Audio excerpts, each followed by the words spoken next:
Hello parents and students. I'm just wanting to give you some information on Edmentum. The best way I can really do it is honestly just to shoot a video and just kind of show you so you can see exactly what I'm looking at. But anyways, so this is what the suggested schedule will look like whenever you log in. You'll have over here, you'll have language arts, you'll have math, science, social studies, okay? So this will be your work for the week. Each of these represents a lesson. For this week, I would recommend not going past day 5. This is just your day 1 stuff. Is really where you read just pretty much everything that's there. And at the bottom of each of these, I believe will be like a question, and you hit submit. And once you hit submit, then you got to go back to classes over here and go to the next lesson for it to be counted. So this is how currently look, and the blue should mean that you haven't completed the lesson yet.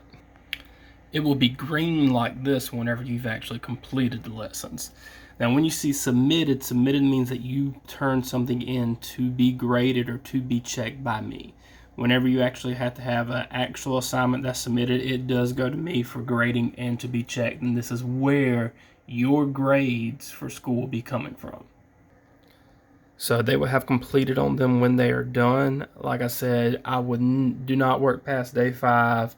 Do not jump a week ahead. For now, I would just recommend staying on currently what you're doing.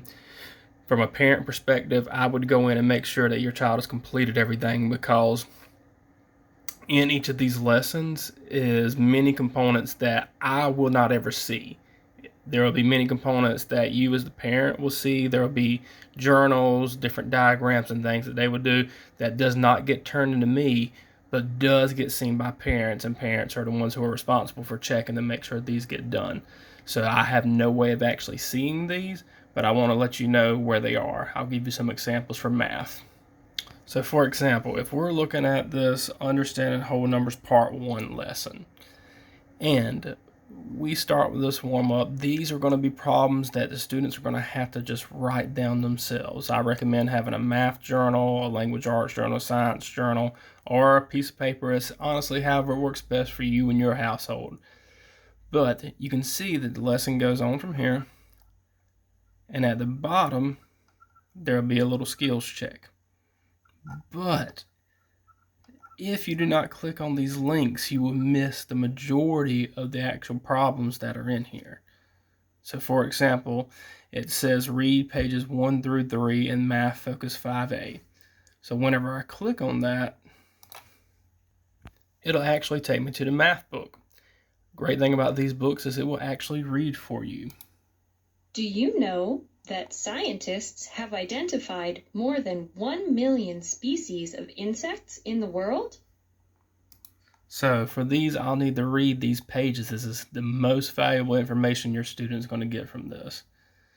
So I'll go read page 1, page 2, and page 3, and there will be some questions there also, and giving me lots of examples that was not previously in the lesson. So this is where you really want to make sure that your child is clicking on these. As a teacher, I have no way at all of seeing or knowing if they clicked on any of this. The program doesn't let me know. So that's why I'm trying to let you know. That way you better understand how this actually works. So if we go back to the main lesson, we'll see after I was supposed to read pages 1 through 3, then I read this right here, and it reinforces what was just read in the lesson.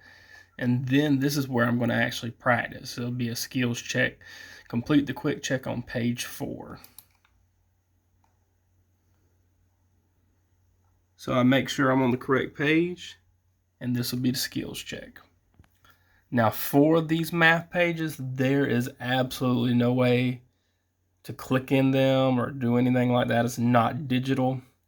Wish it was, but it's not. And either you can write the answers on a piece of paper, or if you have a printer at home and you want to print it out, you can. Either way works fine, but you do not have to print these pages. If you do not want to, you can just write them in a book or a journal.